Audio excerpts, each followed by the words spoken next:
Hola chicos, ¿cómo están? Bueno, pues les voy a comentar qué es lo que pasa con este tema, ¿no? Eh,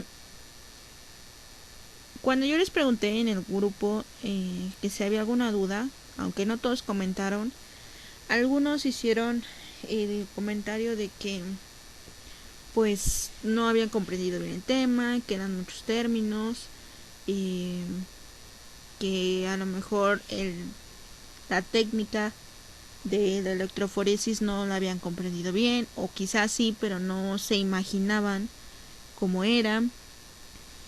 Entonces, pues me fui a buscar algún video complementario que pudiera ayudarnos a esclarecer más esta información. ¿Qué pasó aquí?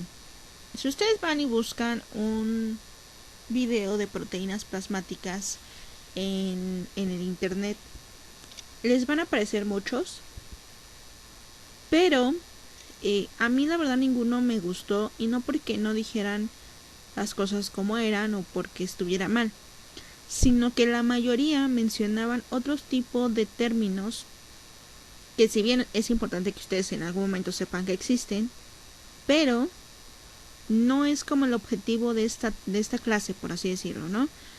Si lo básico, que es electroforesis, que es los grupos de las proteínas, que son las globulinas, la albúmina, el fibrinógeno, no se comprende al 100, pues con trabajos se va a poder comprender si yo les doy un video donde vean más términos. El único que sí encontré, que se los mandé a través del grupo, fue para ver la técnica de electroforesis. Lo demás es lo que les comentaba. Si ustedes ven todo el video, que está más largo que los míos, menciona otro transferrina, y no sé, les menciona todas las proteínas de la lista que les puse hasta el último en el video anterior. Entonces, pues no eran objetivos, ¿no? No eran para cumplir esa función de lo que es mi video y el tema, y a lo que yo quiero llegar. Por eso decidí pues hacerles este video nuevamente, quizá con otra forma de explicarles para que se pudiera comprender mejor el tema. No quise hacer zoom porque, como lo vengo mencionando en videos anteriores, es muy visual esta clase. Estos temas son muy visuales. Aunque sí se pudiera hacer en una clase zoom, no todos o la mayoría no pueden entrar o X cosa. Mejor un video que puedan estar viendo y viendo. Algo que también quiero comentarles, chicos, y que se los comento a todos los grupos que tengo, es que si ustedes no les queda claro al 100% el tema la primera vez que ustedes ven el video, que lo ideal es que en la primera ustedes lo comprendan bien, lo que pueden hacer es volver a ver el video. No me quedó claro, lo vuelvo a ver. Ya si lo vi 10, 20, 30 veces y sigo teniendo la misma duda, la misma pregunta, no le entiendo, entonces sí, se ve otro modo para poderles explicar. Pero si ustedes repasan y repasan, es como cuando ustedes estudian. Si ustedes repasan una vez, quizás sí se lo van a aprender, solo aprender, pero si lo vuelven a leer, vuelven a repasar y a repasar y a repasar, fuera de entender, lo van a comprender. Así háganle con lo que hagan. Es como las canciones también. ¿Les gusta una canción?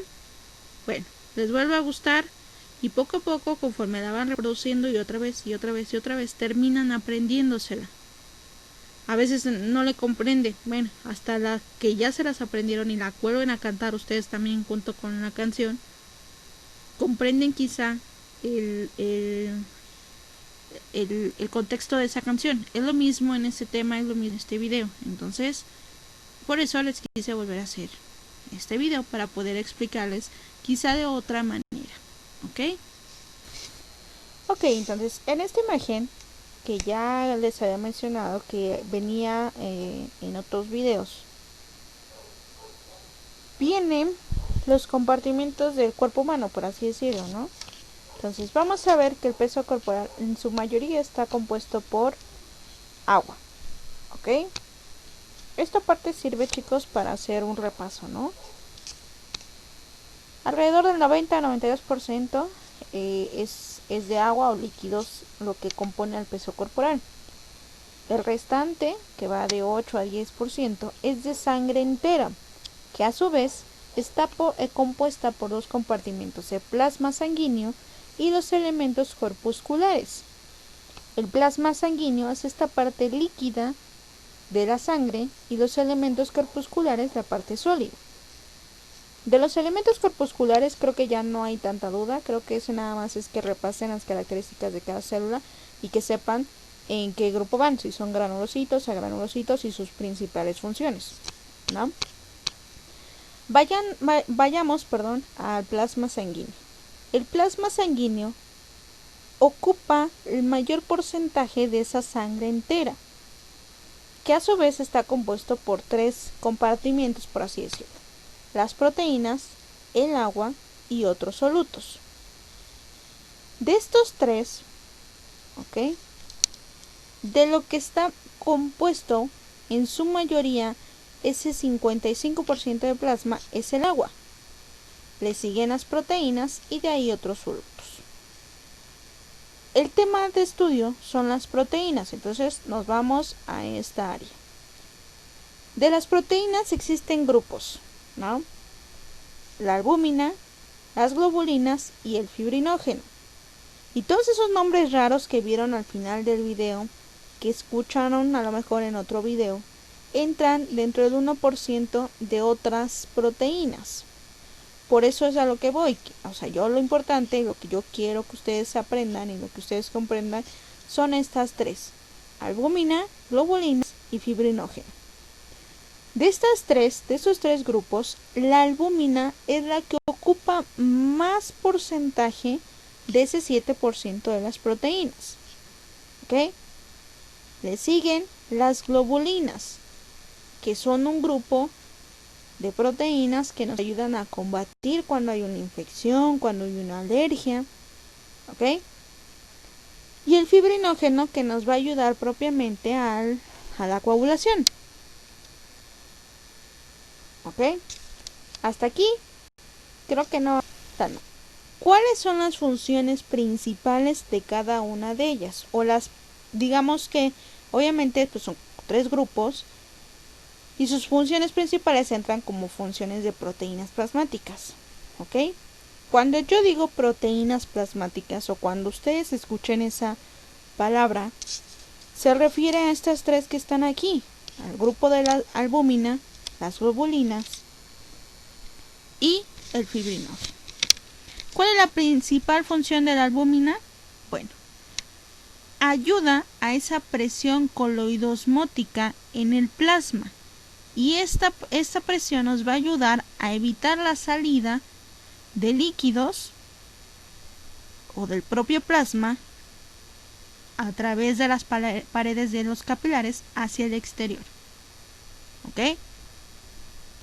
Las globulinas cumplen múltiples funciones. Una de ellas es ocuparse de la inmunidad natural adquirida del organismo frente a los microorganismos invasores.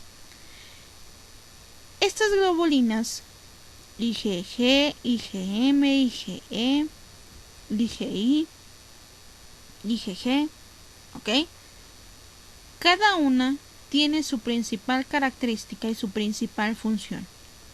Es decir, cuando un organismo, un cuerpo, ustedes, la persona que ustedes quieran, está en contacto, ejemplo, con lo que hoy anda muy en moda, el COVID, ¿no? Si está en contacto la primera vez con este virus, el cuerpo no está preparado o no tiene esa memoria de ese virus porque nunca más había estado en contacto con él. Entonces, pueda que sea más agresiva el virus porque el organismo no está preparado para recibirlo. Cuando el organismo entra, se activan estas globulinas. Una, para formar anticuerpos, para que también estos anticuerpos peleen contra otro grupo, por así decirlo, del mismo virus. Y también ayudan a poder matar a ese virus. Y eso es un conjunto. Acuérdense que también los leucocitos algunos hacen esa función. Es un equipo. No crean que el plasma hace su trabajo por sí solo y luego el eritrocito también por... No, es un equipo. ¿Se acuerdan del video que les di, que les mandé, que era el de el cuerpo humano y la sangre, y que todas las células estaban ahí, que también se perdieron porque todas estaban haciendo como sus funciones principales? Es lo mismo que pasa aquí, ¿ok? Una persona que haya estado en contacto con el COVID y vuelva a estar en contacto con la misma cepa o el mismo grupo, va a crear o va a presentar estos anticuerpos para que no sea tan agresiva después. Otro ejemplo, la influenza. Ese es un virus que ha mutado en diversas ocasiones y la última, que fue la influenza H1N1, que fue la más agresiva, se hizo la vacuna para varias cepas, no solamente para esa. Entonces se le inyecta a la persona para que cree anticuerpos y cuando está en contacto no sea tan agresivo. La persona que nunca se ha vacunado no ha hecho esos anticuerpos y entonces cuando está en contacto con la influenza pueda que sí sea agresiva. Ahora bien, va a decir, pues es que yo me inyecté la influenza y me puse bien mal, ya no me la quise poner y aún así en algún momento me dio influenza. ¿Qué pasa aquí? El cuerpo, esas vacunas son propiamente virus inactivos de las enfermedades. Sarampión trae parte del sarampión, o trae células, o trae propiamente la enfermedad, por así decirlo, inactivo, para que el organismo cree o crea sus propios anticuerpos. Polio hace lo mismo, tétanos hace lo mismo, influenza hace lo mismo. La diferencia es que de la influenza, como ya les había mencionado, existen varios tipos de influenza y entonces si se enferman probablemente fue con un grupo o una cepa de influenza de la que no está hecha la vacuna. ¿Ok? Bien. Y el fibrinógeno, ¿ok?, nos va a ayudar para que también la sangre coagule como debería. Cuando hay una cortada, hay algo que se llama cascada de la coagulación, que nos ayudan a detener esa hemorragia, fisiológicamente hablando, y que se detenga la salida de sangre. ¿Ok?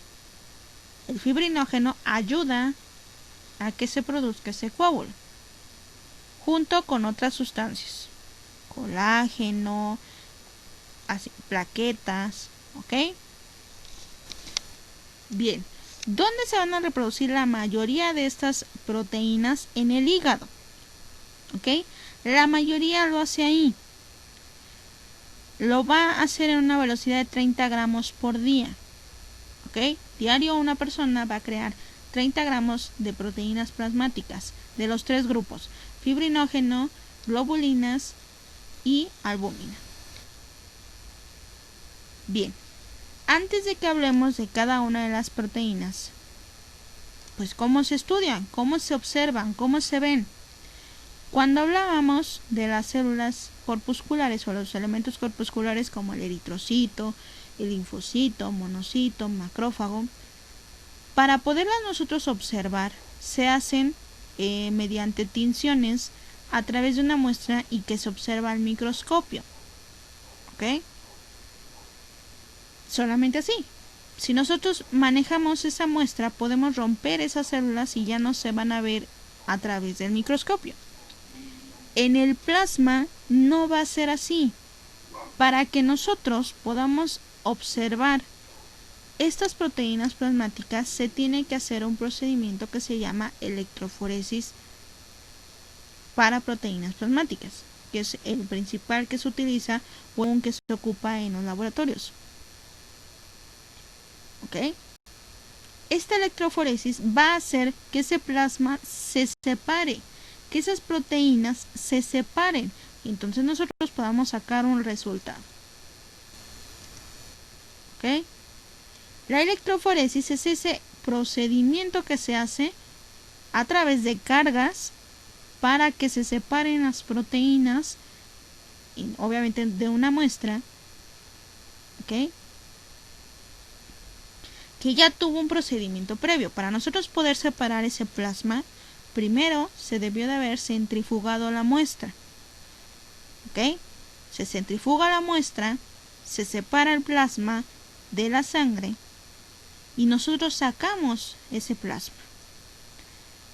Se le pone una solución amortiguadora para que no se evapore de cierta manera ese plasma. Se ponen en laminillas y se coloca, ¿ok?, en un aparato donde se le va a poner esta energía, positiva o negativa. ¿Ok? ¿Ok? La muestra se va a colocar como la imagen en un acetato de celulosa. ¿Ok? Se coloca. Aquí están las cargas eléctricas, positivo o negativo.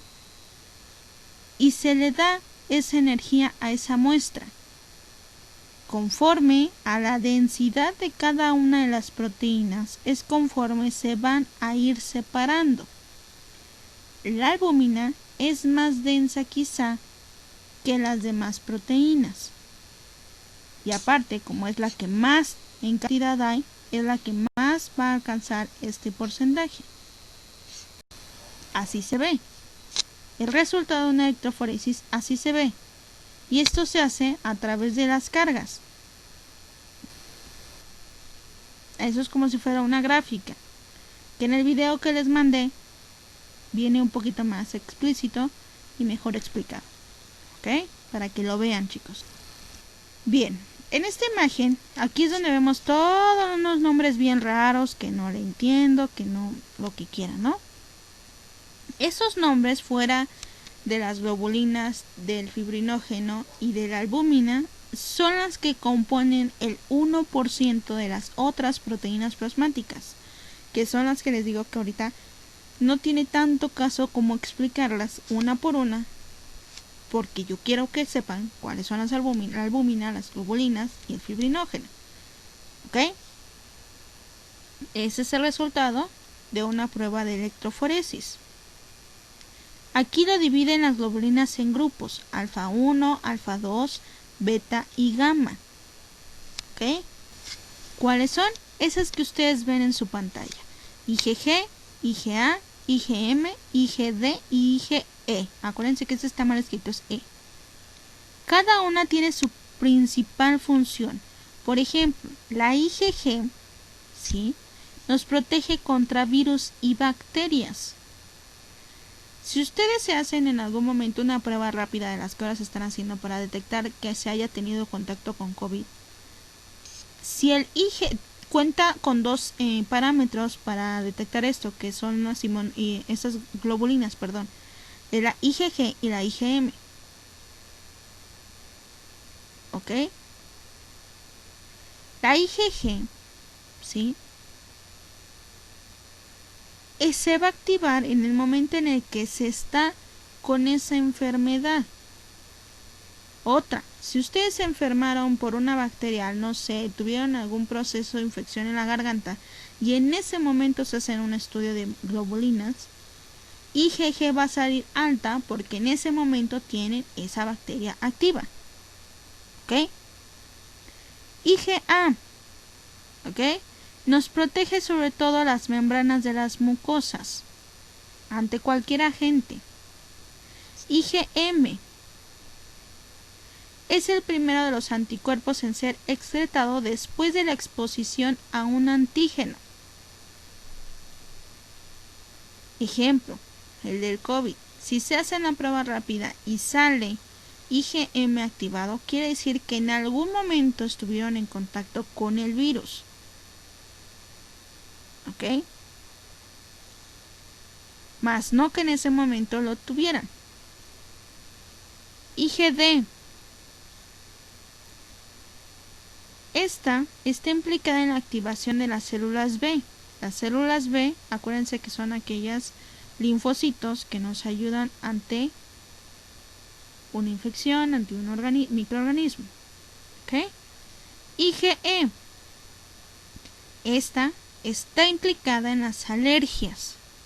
Acuérdense que los eosinófilos, si no mal recuerdo, están activados también en alergias.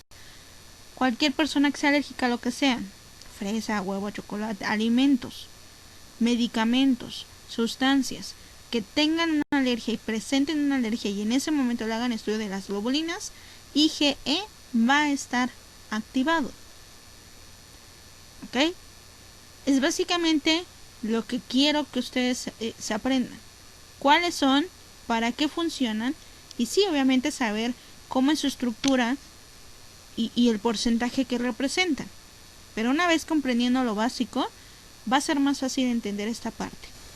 Ahora sí, esta es una proteína, la aptoglobulina, que si bien no la había mencionado al principio del video, la aptoglobulina entra dentro del 1% de las globulinas, pero es importante que ustedes la sepan porque esta, ¿sí?,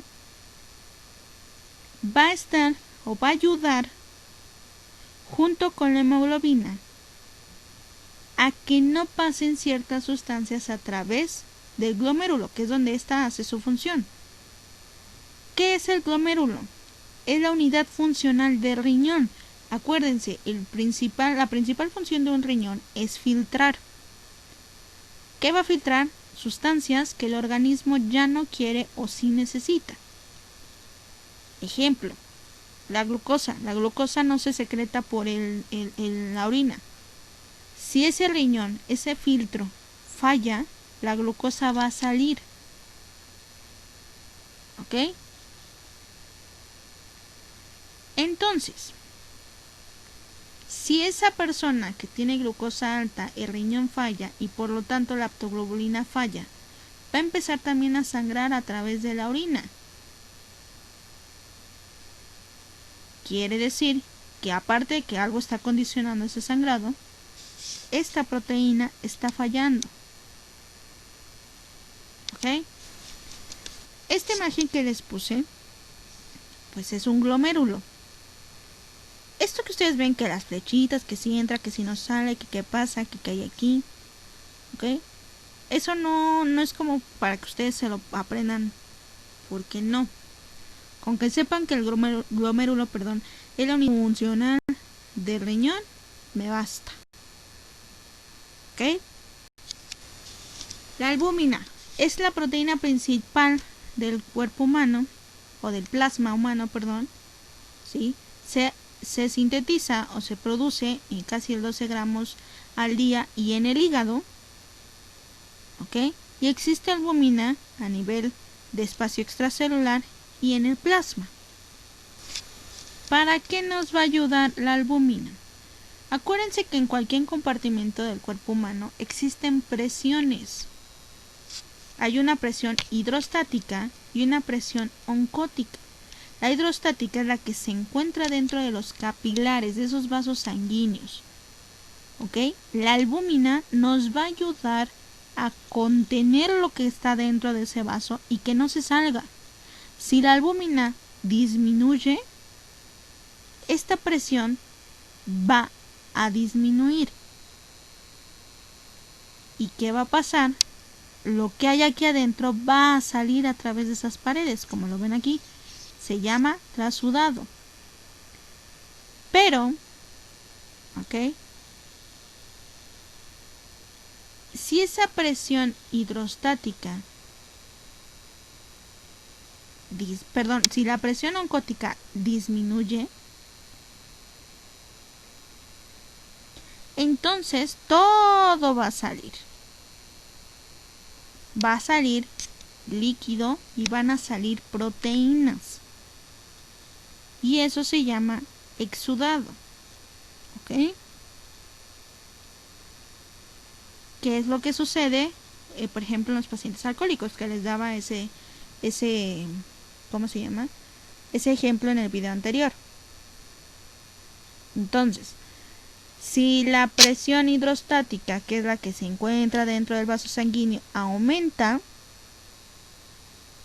ese líquido va a salir.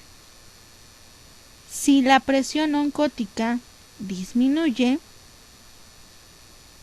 entonces las proteínas van a también a salir y por consiguiente va a haber menos y va a ocasionar un problema.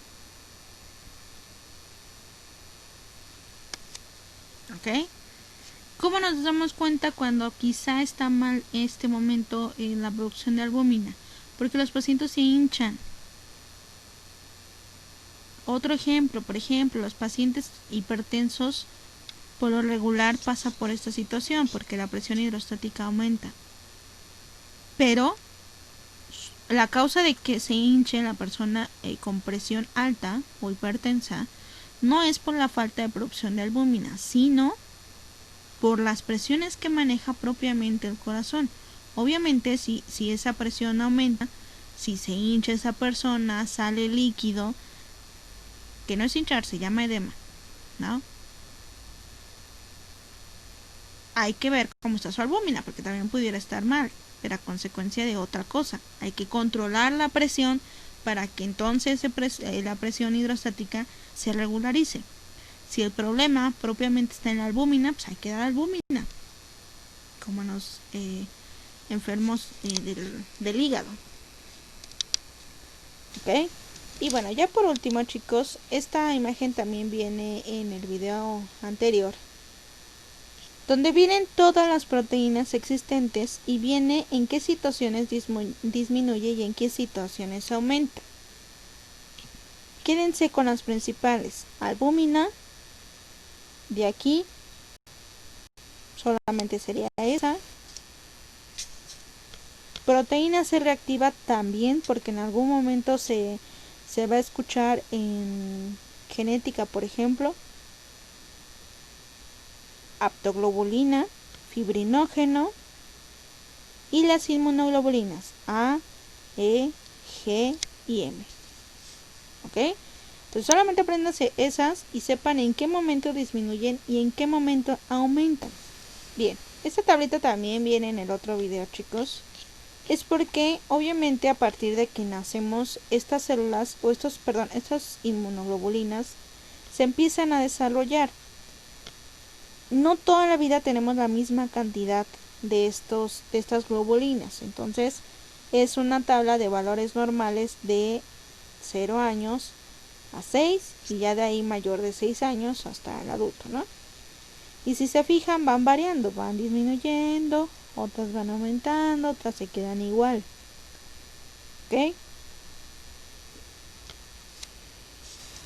Y bueno, chicos, pues espero que con este video se haya podido un poquito aclarar más la idea, o más que aclarar, como que haya podido organizar los temas. Quizá en el video pasado pues les daba como ejemplos y a lo mejor ahí los perdía. Entonces espero que sí. En caso de que no, chicos, por favor háganmelo saber. Díganme, chicos, porque yo me voy con la finta de que sí quedó muy claro y resulta que no. Y por favor necesito que me lo digan. Y bueno, pues nada, espero que haya funcionado este video. En caso de que no, pues no hay problema, vuelvo a hacer otro. Y pues ya saben, chicos, cualquier duda, comentario, queja, sugerencia, aclaración, háganmela saber, por favor. Y mañana vemos ya como tal el tema de grupos sanguíneos. Cuídense, chicos.